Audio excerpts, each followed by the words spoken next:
Analisis sistem pendidikan di Indonesia. Gambaran umum sistem pendidikan di Indonesia. Struktur sistem pendidikan. Terdiri dari pendidikan formal, TK, SD, SMP, SMA SMK, perguruan tinggi, pendidikan nonformal, dan pendidikan informal. Tujuan sistem pendidikan. Mengembangkan potensi didik agar menjadi manusia yang beriman, berakhlak mulia, sehat, berilmu, cakap, kreatif, mandiri, dan menjadi warga negara yang demokratis serta bertanggung jawab. Tantangan sistem pendidikan. Pemerataan akses dan kualitas pendidikan, peningkatan kompetensi guru, serta penyesuaian kurikulum dengan kebutuhan kerja dan perkembangan teknologi. Sistem pendidikan di Indonesia memiliki struktur yang komprehensif, tujuan yang jelas, namun juga menghadapi tantangan dalam pemerataan kualitas dan penyesuaian dengan kebutuhan. Sejarah perkembangan sistem pendidikan di Indonesia. Masa kolonial. Sistem pendidikan di Indonesia dimulai dengan fokus pada pendidikan barat yang diselenggarakan oleh perusahaan dagang Belanda. Kemerdekaan. Setelah kemerdekaan, sistem pendidikan Indonesia bertransformasi untuk memenuhi kebutuhan bangsa baru. Orde Lama. Sistem pendidikan diarahkan untuk mendukung pembangunan nasional dengan fokus pada peningkatan akses dan pemerataan. Reformasi. Otonomi daerah dan demokratisasi berdampak pada sistem pendidikan yang lebih terdesentralisasi dan berpusat pada peserta didik. Pendidikan adalah proses pembebasan, proses penyadaran, proses memandirikan dan memberdayakan manusia. Ki Hajar Dewantara. Struktur sistem pendidikan di Indonesia. Pendidikan dasar. Meliputi jenjang sekolah dasar, SD, dan sekolah menengah pertama, SMP, yang bertujuan memberikan bekal kemampuan dasar dalam membaca, menulis, dan berhitung. Pendidikan menengah.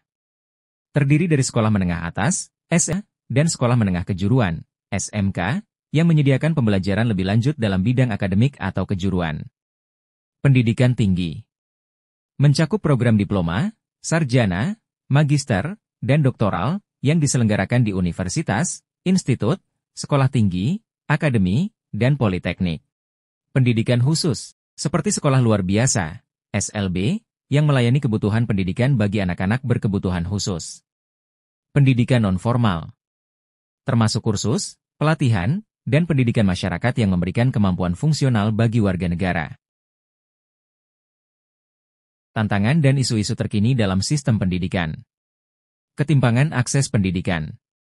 Adanya kesenjangan dalam akses pendidikan antara daerah perkotaan dan pedesaan, serta antara kelompok ekonomi atas dan bawah.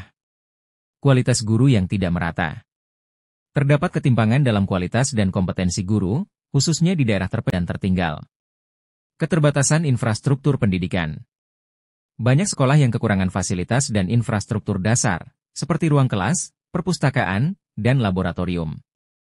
Tingkat putus sekolah yang tinggi. Masih banyak anak-anak yang tidak dapat menyelesaikan pendidikan dasar dan menengah, terutama di daerah miskin. Pergeseran budaya belajar. Adanya pergeseran budaya belajar dari tatap muka menjadi pembelajaran daring, yang menuntut adaptasi baru bagi siswa, guru, dan orang tua. Kebijakan dan program pemerintah. Peningkatan anggaran pendidikan. Alokasi anggaran pendidikan yang semakin besar untuk meningkatkan kualitas sarana dan prasarana, serta meningkatkan kesejahteraan tenaga pengajar. Pelatihan dan pengembangan guru. Program pelatihan dan pengembangan berkelanjutan bagi guru untuk meningkatkan kompetensi kualitas pengajaran. Program wajib belajar 12 tahun. Perluasan dan peningkatan program wajib belajar dari sebelumnya 9 tahun menjadi 12 tahun untuk menjangkau lebih banyak peserta didik. Pemerataan akses pendidikan. Upaya meningkatkan pemerataan akses pendidikan di seluruh wilayah, terutama di daerah terpencil dan tertinggal. Digitalisasi sistem pendidikan. Pengembangan infrastruktur teknologi informasi dan komunikasi untuk mendukung proses pembelajaran yang lebih interaktif dan efektif. Peranan teknologi dalam transformasi pendidikan.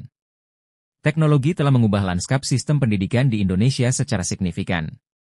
Digitalisasi proses pembelajaran, pemanfaatan platform online, dan penggunaan perangkat digital telah membawa perubahan besar dalam cara siswa belajar, guru mengajar, dan lembaga pendidikan beroperasi. Peran pemangku kepentingan. Pemerintah. Pemerintah memiliki peran dalam menetapkan kebijakan, menyediakan anggaran, dan mengawasi pelaksanaan sistem pendidikan di Indonesia. Sekolah. Sekolah bertanggung jawab dalam menyelenggarakan proses pembelajaran, mengembangkan kurikulum, dan memfasilitasi siswa untuk mencapai tujuan. Guru. Guru berperan dalam merancang dan melaksanakan pembelajaran yang efektif, serta memfasilitasi pengembangan potensi siswa. Orang tua. Orang tua memiliki tanggung jawab dalam mendukung dan memantau perkembangan anak di lingkungan keluarga, serta bekerja sama dengan pihak sekolah. Masyarakat. Masyarakat berperan dalam mendukung penyelenggaraan pendidikan melalui partisipasi aktif, seperti menyediakan sarana dan prasarana, membantu program sekolah, dan memberikan umpan balik. Analisis posisi sistem pendidikan. Tujuan analisis posisi sistem pendidikan. Identifikasi kekuatan, strength. Menganalisis aspek-aspek positif dan keunggulan dalam sistem pendidikan Indonesia, seperti sumber daya manusia, kurikulum, atau infrastruktur yang tersedia. Identifikasi kelemahan, weakness. Mengevaluasi area yang memerlukan peningkatan atau perbaikan dalam sistem pendidikan, seperti masalah akses, kualitas pengajaran, atau pembiayaan. Identifikasi peluang, opportunity. Menganalisis kesempatan-kesempatan yang dapat dimanfaatkan untuk mengembangkan sistem pendidikan, seperti kemajuan teknologi, tren demografi, atau dukungan pemerintah. Identifikasi ancaman, threat. Mengevaluasi tantangan-tantangan atau isu-isu yang dapat menghambat kemajuan sistem pendidikan, seperti kendala anggaran, perubahan kebijakan, atau kompetisi global. Analisis SWOT terhadap sistem pendidikan Indonesia dapat membantu mengidentifikasi area-area prioritas untuk perbaikan dan pengembangan, sehingga sistem pendidikan dapat lebih kuat, efektif, dan sesuai dengan kebutuhan masyarakat. Tahapan analisis posisi sistem pendidikan. Analisis lingkungan internal. Mengidentifikasi dan mengevaluasi kekuatan, kelemahan, sumber daya, dan kapabilitas internal dari sistem pendidikan. Analisis lingkungan eksternal. Mengidentifikasi dan mengevaluasi peluang dan ancaman eksternal yang dapat mempengaruhi sistem pendidikan, seperti tren ekonomi, politik, sosial, dan teknologi. Identifikasi isu strategis. Menentukan isu-isu utama yang harus dihadapi sistem pendidikan berdasarkan analisis lingkungan internal dan eksternal. Penentuan strategi. Mengembangkan dan memilih strategi yang paling efektif untuk mencapai tujuan pendidikan, berdasarkan analisis isu-isu strategis. Analisis lingkungan internal. Analisis lingkungan internal berfokus pada pemeriksaan faktor-faktor internal yang memengaruhi sistem pendidikan, seperti infrastruktur, kurikulum, kompetensi guru, dan manajemen. Elemen-elemen internal ini memainkan peran penting dalam membentuk efektivitas dan efisiensi sistem pendidikan. Analisis lingkungan eksternal. Analisis lingkungan eksternal merupakan kajian mengenai faktor-faktor di luar sistem pendidikan yang dapat mempengaruhi dan berdampak pada proses pembelajaran, kurikulum, dan output pendidikan. Beberapa faktor penting yang perlu dianalisis meliputi kebijakan pemerintah, perkembangan teknologi, tuntutan pasar kerja, dan perubahan demografis. Identifikasi isu strategis. Pemerataan akses pendidikan. Mengidentifikasi dan menangani isu-isu terkait dengan akses yang adil dan merata ke berbagai jenjang pendidikan, terutama di daerah-daerah terpencil dan berpendapatan rendah. Peningkatan kualitas pembelajaran. Merumuskan strategi untuk meningkatkan kualitas pengajaran dan pembelajaran, termasuk pengembangan kurikulum, pelatihan guru, dan penyediaan infrastruktur yang memadai. Relevansi dengan kebutuhan pasar. Mengidentifikasi kesenjangan antara keterampilan lulusan dengan kebutuhan pasar kerja, dan mengembangkan program pendidikan yang lebih sesuai dengan tuntutan industri dan dunia usaha.